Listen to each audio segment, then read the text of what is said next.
or where Yes, did it first start? yes, it is absolutely way before. Because since I was a child, I can remember on top of my head that a bit of an anecdote. So all of my as a lad, all of my toys were building blocks and machinery, and loved to play with sand when I was a child and shovels and stuff.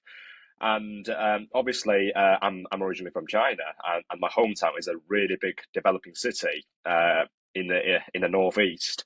So I remember we were building because the my hometown is like quite a hilly area. I remember just watching the huge amounts of earthworks, like they're building high-rise buildings on mountains, which is magnificent to watch. The amount of machinery, and obviously there's some skyscrapers in my city. I always looked up to the skyscraper as a child.